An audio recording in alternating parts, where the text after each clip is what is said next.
All right. Good morning, everybody. It's Tuesday at 10 a.m. We're a couple minutes late due to some technical difficulties, but your favorite hosts, Tim and Tim, we're back again. Tim, how you doing this morning? Hey, I can't complain, man. I'm here, actually at home this week, so that's a good thing. I know you've been on the road all over the place. You're out in Cincinnati, and then you're in Raleigh. I mean, you just Columbia. I mean, everywhere. Yeah, yeah. I'm racking up the mileage, and then I think you're getting ready to rack up some mileage. Oh yeah, absolutely. Got to do another travel stint here. Yeah. But all right. So we got a new guest here, and I met Dan at a mastermind event held by Seth Teagle in Columbus, Ohio. And I sat next to Dan and his son, and we connected and just kind of started sharing stories about our investment thesis and how we've been changing and growing and adapting over the last couple of months or even the last couple of years. So I wanted to have Dan come on because I thought he had a very unique investment theory and his viewpoint on how he approaches partnerships and uses bank debt and is starting to educate his children in taking over the family business I thought was admirable. So without further ado, Dan Smith, why don't you give everybody a little bit more of an introduction about who you are, where your background is, what you do in real estate, and just let us know who you are. Well, thanks for having me on. I guess I started very hands-on about 25 years ago now, buying little flips. Uh, did all kinds of W-2 jobs from teaching, chasing storms. My latest that I ended up, I guess, kind of calling it retiring from was I was a firefighter for 13 years in Chattanooga.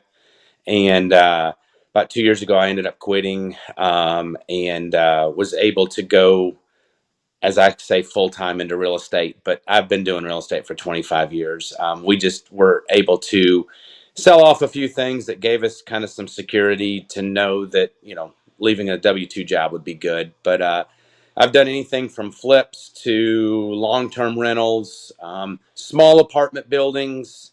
And about 2 years, 3 years ago, I got into self storage. We bought about 11 storage facilities, and then my partner bought me out about 6 months ago, 7 months ago. And so, really, right now, all we're in is mainly residential. Still, 20 units and less is kind of where we've kind of, been kind of hanging out. That's our bread and butter. And are all of those in Chattanooga? They are all in Chattanooga, the Oh, suburb that's of incredible. Chattanooga. We're Yeah. all in about 5 to 6 miles. Um, and that's kind of been a little niche that I've kind of been able to do is storage, apartments, everything has all been very, very close. I've never traveled outside of my local market. Interesting. Yeah. So why don't you talk a little bit about how you got down the real estate path and you started learning about all the different real estate avenues because 25 years ago, YouTube may or may not have been around and definitely wasn't as popular as it is today. So what was the experience like now versus what your kids have access to in terms of knowledge and education and exposure? So it's funny because my wife and I have been trying to mentor and help some younger guys and girls kind of get into real estate. And when they ask those questions, they're like, how do we find this stuff? Well, I'm still really old school. When I started, it was you buy books or you bought a tape cassette, Carlton sheets, one-time course, and that was it. So it's kind of funny because my journey really up until probably 5 years ago when I started getting online and started getting on different people's, and it all started with storage. I got involved with a group called Storage Rebellion, and it was like the blinders came off my eyes. So all I did for 15, 16 years was flip one or two houses at a time. And my mindset was the Carlton sheets. You buy 30 houses, 10 years in, 15 years in, you sell off half, you pay off the other half.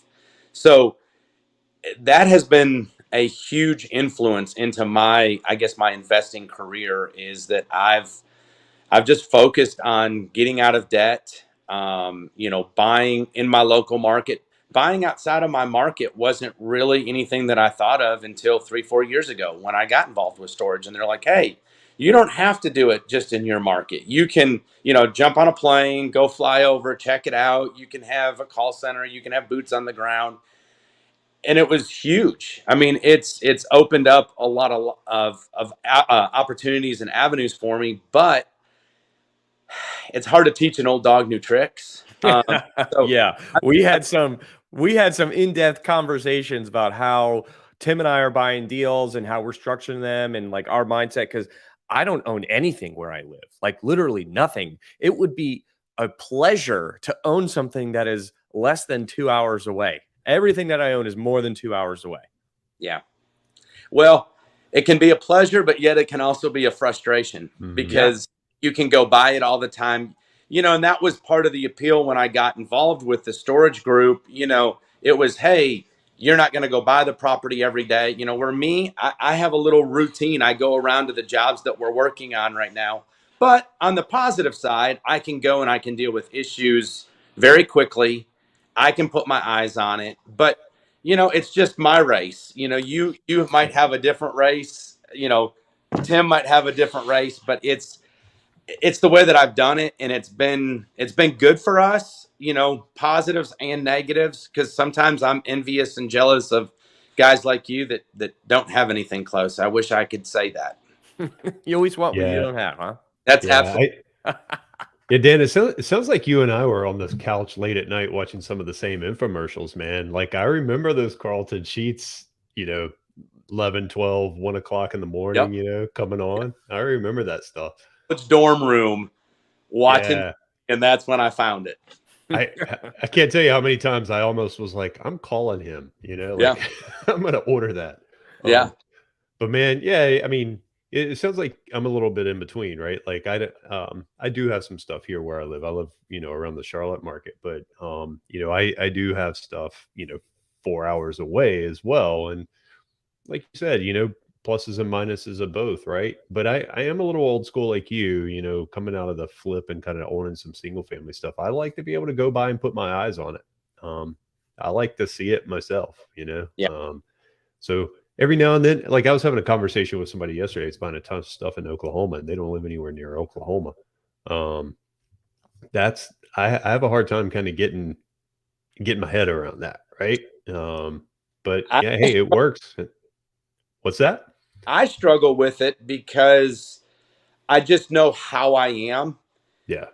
It's like I would encourage other people to do it. I'm not saying don't get in the real estate game. If you live in New York or California and you're like, I can't find anything and Oklahoma's an option, I wouldn't tell you don't do it.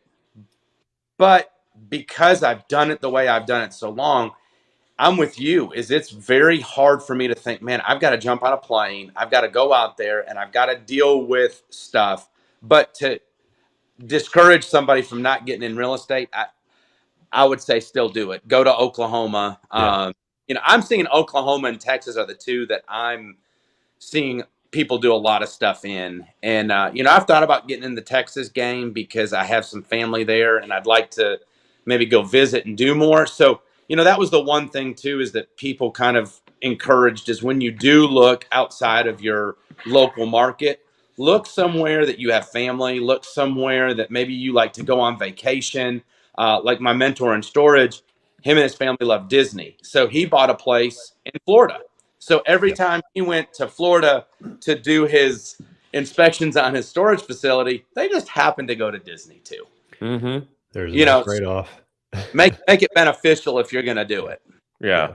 A lot of people have that mindset when they're investing in even short-term rentals and things like that. But you could totally use that for commercial real estate, self-storage, apartment complexes, triple net assets, whatever you're buying. I mean, you're going to inspect your property basis there. Yeah. So totally understand that and get behind that. Yep. Yeah, completely. And and I'm with you. Like I completely agree. Like you live in Chattanooga or around Chattanooga, right? Like I live in Charlotte. Tim lives in Wilmington. So, I think we're a little fortunate, right? Like we happen to live near markets that have a very good blend of potential cash flow and appreciation, right? Exactly. but like you said, like folks that live in California and New York City, it's really hard for them to do something there. Yeah. So, Yeah, imagine a new development in Brooklyn. oh, Yeah. I, it's simple stuff, man. I remember looking at something in Brooklyn, like you're talking about, and somebody looked at me who's done stuff there. He's like, you don't just pull a dumpster up to your driveway in Brooklyn and trash out an apartment, right? And I'm like, yeah, that hadn't dawned on me. You're right. They require permits and this and yeah. Yeah. I couldn't Well, imagine. Our markets are very similar. They're booming, they're growing, but yet they still have that small town feel. And especially if you get in a little bit of the suburbs, you have a little bit more flexibility. So we are very fortunate. I mean, people ask me all the time, how is it that you bought 11 storage facilities? I'm like, I don't know. I mean, I just talk to people and there's stuff here. How did you buy these properties? That's just, there's a good blend. Like you said, there's a lot of opportunity locally that I don't have to. But I know a guy in storage that lives in Oregon and he bought a storage facility 30 miles north of me. So people are looking even here and he's being successful. He jumps on a plane, he can fly into Atlanta and he can come 2 hours up and check on his property. So, you just have to adapt. You have to learn what makes sense for you and stop making excuses. Yeah. Oh, totally, man. It's all about taking action, right? At the end of the day. But, also like you, I mean, you've been in real estate for 20, 25 years. You still hired a coach or a mentor, right? To learn different things, to kind of guide you down the path. There's never a wrong time to get a new or different coach. Hell, I mean, now I'm taking golf lessons. Like I hired a golf coach to teach me how to play golf better, right? If I wanted to buy apartment complex, I'm going to hire a coach. If I want to buy self-storage, I'm going to hire a coach. I'm going to buy triple net stuff, I'm going to hire a coach, right? Because you want to be able to have people that you can talk to in order to continue to learn and grow. And that's, in your personal and professional life. So I love that you kind of mentioned that there. But one thing I did want to ask you was, so you've been in the you started in residential, you did the fix and flips, and then you moved into some apartments. Then you went into self-storage and now you're out of self-storage, right? What does that look like for you now? Like, do you miss it? I mean, is it something that you're trying to get back into? What's your involvement in the multifamily and your outlook on the multifamily, and what does the future hold for you? So, once again, I have a very unique perspective because I'm not buying 50 to 300 units in a multifamily. Mine are, and even when I say a 20 unit apartment building, it's not truly it's a 6 unit, 3 duplexes, and 2 quadruplexes that are right next door to each other. On individual parcels. On individual parcels, but literally are right next door to each other. Yeah. So I can clean up the area. I can, I call it a 20 unit apartment building, but technically it's really just a 6 unit, 3 duplexes, and 2 quads. But and because I'm not going outside of our local market, I've been in this market for 20 some years. I feel very comfortable what I'm buying. So I feel very positive about the rental market. One that I'm working on right now. We're doubling rents. We're doing extensive rehab, but we are doubling the rents, and it's way more than it's ever been here in the Chattanooga market. But I mean, I'm getting 10, 15 applications, 20 applications every time we get one done. So Plenty of demand. and everybody's talking about, hey, I can't find a place. And if they can find a place, it's trashed. And that's where they're able to get the $500 a month. And $500 a month is gone. If you want a decent place to live. So, I think, and we've talked about this and everybody talks about it is, find good markets, find, appreciating markets, find markets that have good job growth. Our local little community here, we have, a lot of manufacturing. We have Whirlpool. We have, check into cash. We have right up the road is Volkswagen. I mean, we have a lot of growth. And I think I just heard that we have like 500 jobs coming for a sandwich making company. So when you continually see that growth, it makes you realize, what, we're doing stuff. We have 2 huge subdivisions going in. one by one of my old storage facilities. And I was pretty excited because 900 homes were going in across the street from my storage facility. And I thought, well, I've got 100 dear Lord, 100 units in storage. We were 80% full out of those 900. Surely I could get 20 new tenants out of it. So that's how I look at the market. Truthfully, I'd be a little nervous going outside of my local market. I would be very cautious. I think personally, I would drive the neighborhoods. I would see, what construction's going on. I would put a little due diligence in up front in the market that I'm going into, especially with where we are at right now with interest rates and things like that.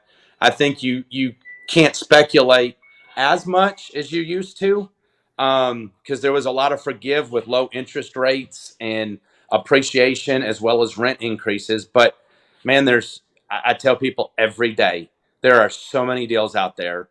You just got to learn to fight through the muck and the mire and find the deal and make it work. Yeah, I mean, that's something that, Tim Vest is talking about all the time, going to visit the markets at the end of the day, going to have an understanding of the market you're investing into. And it's really cool to have this conversation, right? Because you've been in the business for a very long time. But what you're experiencing by going to a new market is relatable to people that have either never invested out of state, right? Like you, or have never done a deal before. Right. Because at the end of the day, those principles stay the same of investing into a good market with good demographics and knowing the area. Now, Right. the approach that you have towards it, whether you're getting on a plane and flying there or you're just driving around your town and really paying attention and surveying, really just paying attention to what's actually happening in the neighborhoods, because you kind of get nose blind, if you would, right? You drive the same routes to work, the same routes to the grocery store. You don't really stray right from your normal path. But as soon as you start looking at things differently in the real estate world, you're like, actually, let me go explore a little bit, figure out where the path of progress is, see what new developments are going in. Where are all the dumpsters in the middle of the street that are getting trashed out, houses being flipped? Which way is this migrating? And trying to figure out a way that you can capture some of that migration as well to invest into a good real estate deal. But it's the same. It doesn't matter if it's local or long distance. The principles are the same. It's just the vehicle's a little different. That's absolutely correct. I totally agree with you. Yeah, and I think you set up a very big key right there, and Tim just mentioned it as well. Is I was at an event last week, and somebody approached me about, hey, I'm looking at these two deals in these two markets, and my first question to him was, have you been there? Like, have you actually gone? And the answer was no. And I'm like, well, hey, in my opinion, there's no better way to kind of verify what someone's telling you about a deal than to go spend time in that market. Like you said, walk the streets, live there. I even say go spend a week there. Mm-hmm. Work from there. Do the tourist thing for a day, but try to spend 3 or 4 days living there like a Local. A local. I think you're spot on. There's no better way to do it. Yeah. Talk to local law enforcement, go by fire departments, talk to them.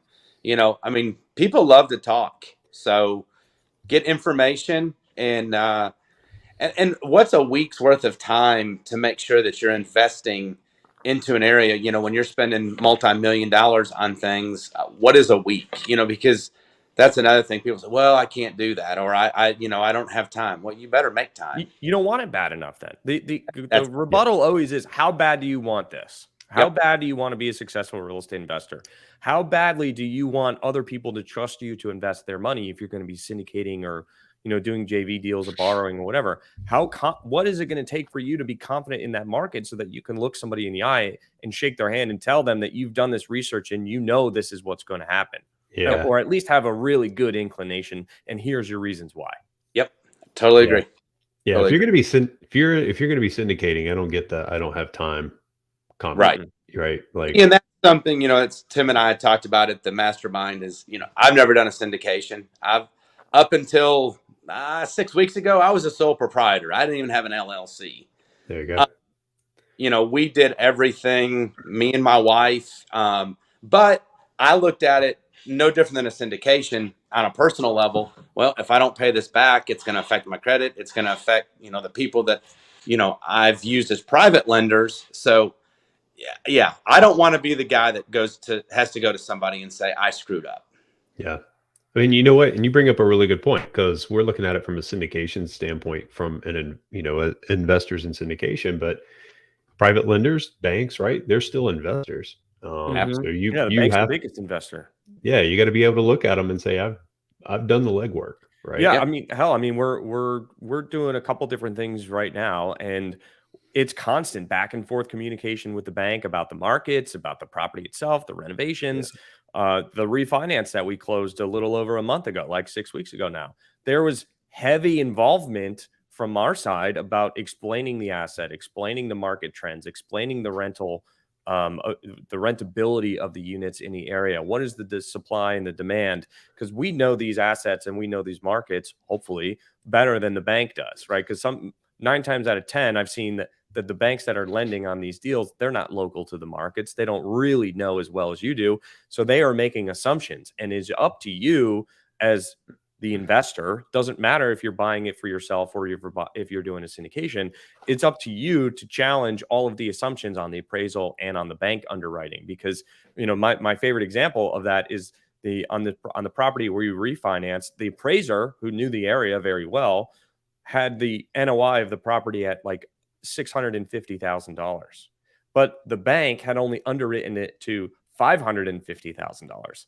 That's $100,000 of NOI that they were not willing to lend on in order to get proper leverage on the asset. So I had to sit there and walk them through and explain everything, and ultimately they were like, actually, you're right. We agree with your assumptions and how what the trajectory looks like, but you have to be willing to stand up for yourself and for your investors in order to have that argument and have really good information to back you up. Absolutely. I mean, we can sit here and tell stories. I remember one of the storage facilities that I did.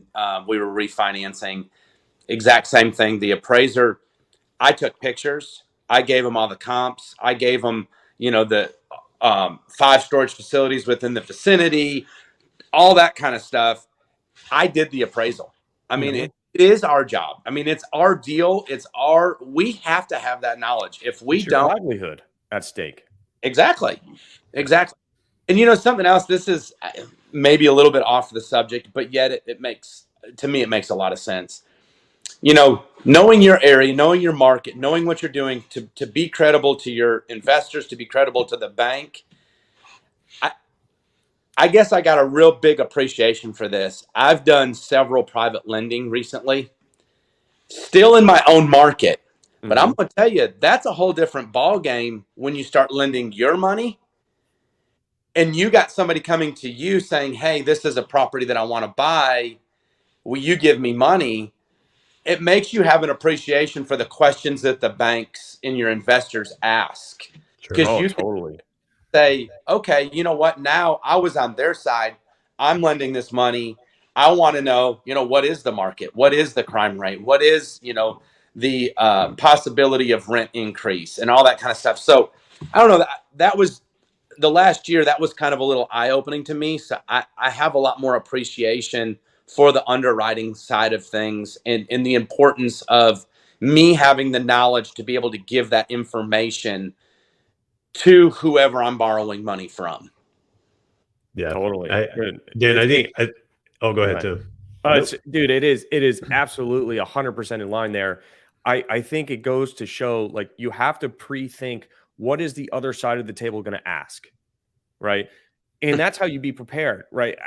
Make a list of all the questions that you think the bank might ask or an investor might ask, and then have answers to all those questions. It shows that you're prepared.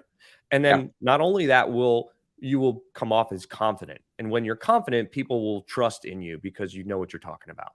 Absolutely. That's the only way that I see that you can prepare for a conversation like that. Or having the experience of being on both sides, either being the borrower or the lender. And same thing goes again when you're buying and selling assets, being the buyer versus being the seller. Like, when in my more naive days, I always wondered, why would anybody require a hard money loan? I mean, a hard money, earnest money day one? But after being a buyer on the hard, and writing a check for hard money, I understand what that made me do as a buyer. And I can see now, as on the seller side, why somebody would want you to have hard money, earnest money day one, because they want that same level of commitment to do whatever it takes to get the deal closed. Yep. Totally agree. Yeah, and I think you're making a really good point, and take it back to the syndication for a second. Like I always tell people, they're like, how do I get into syndication? I'm like, well, my best advice to you is be an LP first. Like invest in a syndication first, just because it helps you understand the mindset of the investor, right? Right. It's real easy when you're on the GP side all the time to not understand, or you forget what your LP lens looks like, and how an LP might look at it. And I think it also helps you respond to investors when they reach out with questions a little bit better. Right. Yeah. That's it. Oh, I thought there was some more follow up there. No, that was the drop the mic moment. Oh, got it. Sorry. No, I mean, it's you got to understand it from both sides. Even though I haven't done syndications, I mean, I'm probably more annoying to some of my private lenders because I give them updates all the time and send them pictures. Not because I asked. No, I mean, one of them's an attorney, and he's been my title attorney for years, and he did a loan for me, I don't know, back in December. He's like, I'm not even doing a deed on this or anything. He said, I know you, Yeah. so. But I'm sitting here, emailing them pictures. Hey, we got this done. Granite's in, just Yeah. to make me feel better about it, because I take a lot of responsibility, and I know a lot of the guys that do this. It's not a joke, I mean, a lot of people look at real estate investing and it's cute, it's nice, it must be nice, but it's a business. It's a lot of us don't sleep hoping that we can, hit things that we need to do, time frames, getting stuff done. And then I don't know, people need to realize that it takes a lot more than just, going out and watching HGTV and then going out and buying something. It's It's not all glitz and glamour then, huh? It's more not glitz and glam. I mean, this morning, 7:00, I get a phone call, and a kid that I've been mentoring, he's 98% done with a flip, and the house burnt down. No way. Oh my God. Well, I shouldn't say burnt down. It burnt. And it was arson. It was, they found like trail patterns and stuff like that. And I mean, this is a 20-year-old kid that's getting into it, and it's like, it's not glitz and glam. It's that's horrible crap. But the thing my wife and I say a lot is, I'll take this stress over any other stress. I'm a first responder. I was a teacher. I love the stress that comes with real estate. It's the enjoyment of, rehabbing these properties, having good tenants, and then obviously the financial reward. I mean, I'll take this day long. So let's talk. I want to kind of talk about, before we're kind of running out of time, but I did want to bring in this whole point. When we were at the mastermind event there, you had your son with you. What does that look like nowadays as you're trying to pass the torch and, inspire him or enlighten him? What's that look like?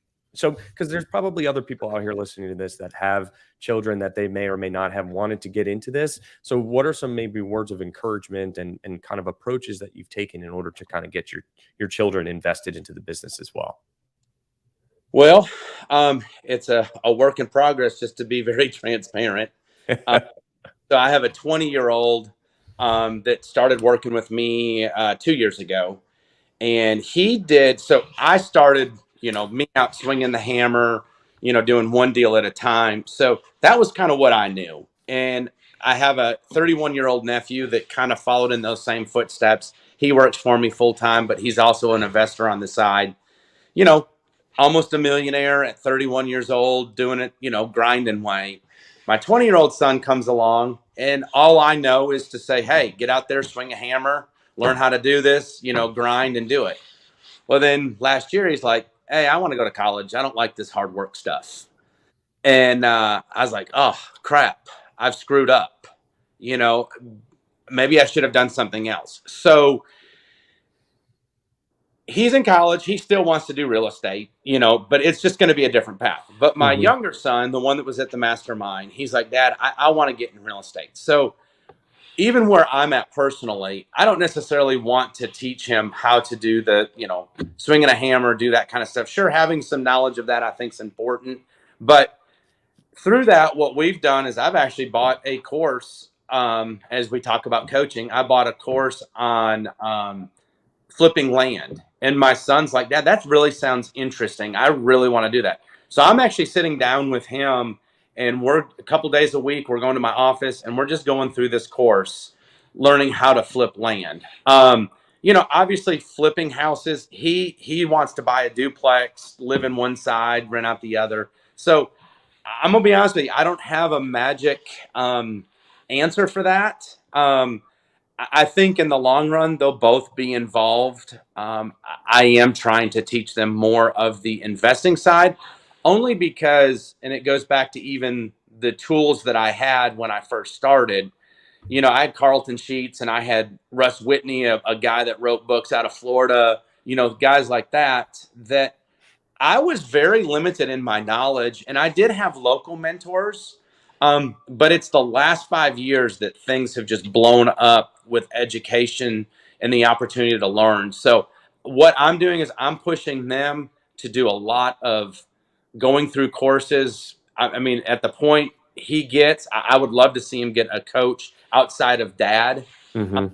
But I'm just trying to let them learn, trying to, guide them in principles. I mean, I think that's a big thing right now is getting them principles in them that, you don't have to work an 8 to 5 job. Look outside of, your circle. That's why I took him to the mastermind, because I wanted him to see guys that, Seth that was a firefighter, other guys, that like Nate that was there that, 8 years ago he was, bankrupt. Think outside of the box, think beyond even just what I have done.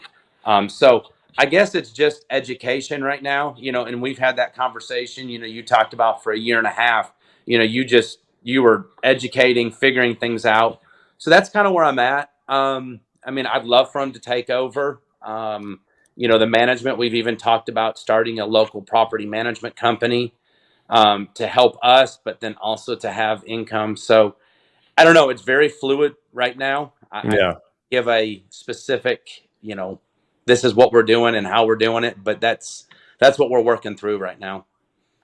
I mean, at the end of the day, I applaud the effort, right? It's the flexibility to allow each child to kind of do what they want, but kind of giving them the tools and the resources available if they want it, right? I mean, you're not going to force them down any path, and me, you, and your son, we talked for like an hour Yeah. that one day, and Yeah. his eyes lit up like, you can do what and how much money can you make with that, and all these different kinds of things.